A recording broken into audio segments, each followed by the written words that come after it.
Isabelle Brochard, la fondatrice du MUMO, le premier musée mobile d'art contemporain. Et bonjour, Louise Arwin, je suis responsable opérationnelle du MUMO. Le MUMO est né d'un cheminement assez personnel. J'ai pas eu l'occasion d'aller au musée. J'ai habité des petits villages de France et il n'y avait pas de musée ou galerie à côté de chez nous. J'avais envie de donner cette opportunité aux enfants de créer une rencontre avec les œuvres d'art. Je me suis inspirée en fait du bibliobus. Quand on n'a pas une bibliothèque près de chez soi, il y a le camion qui passe. Alors le début de l'aventure, c'était il y a 12 ans. À la base, c'était un architecte américain qui avait travaillé un container qui se transformait en espace d'exposition.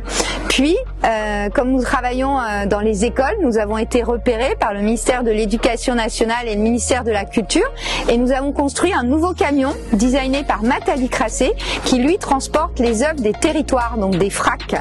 Et le musée mobile, c'est ça, c'est un camion qui se déploie dans les écoles, sur les places de mairie pour créer cette rencontre. Il y a la rencontre avec l'œuvre, la pratique artistique avec les ateliers, mais au-delà de ça, il y a une vraie dimension sociale, puisque c'est tout le quartier qui est invité à échanger autour de l'art. Et c'est vraiment ça ce qui m'intéressait, c'était la rencontre de différents mondes, puisque je pense que l'art est ce qui rend la vie plus intéressante que l'art.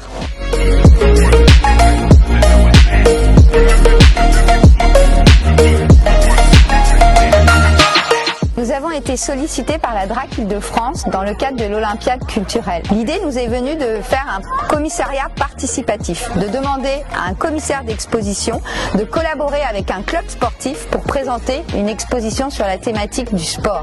Nos 2 camions vont circuler en Île-de-France et les départements limitrophes Pour proposer effectivement 3 expositions, donc 2 réalisées par le Centre Pompidou et une par le FRAC Île-de-France en collaboration avec le FRAC Normandie et le FRAC Grand Large dans les Hauts-de-France ainsi que Paris Collection. C'est la rencontre en fait du monde du sport avec le monde de l'art et il y a vraiment un lien entre les deux parce que le sport fait rêver. On a tous rêvé devant un exploit sportif comme on a tous rêvé devant une œuvre d'art.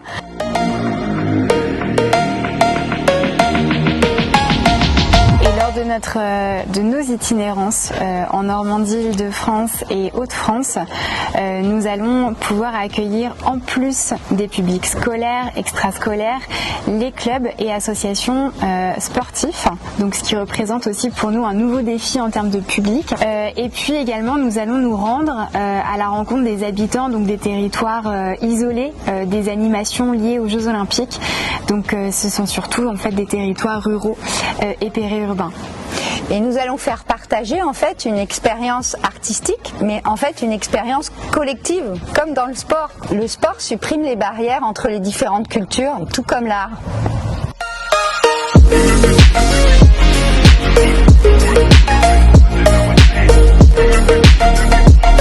Alors que restera-t-il suite à l'itinérance des MUMO en Île-de-France, Normandie et Hauts-de-France? Eh bien, on l'espère un souvenir mémorable pour les publics, puisque c'est une tournée vraiment inédite pour le musée mobile qui va réunir en fait des collections publiques, dont celle du Centre Pompidou, avec des clubs sportifs.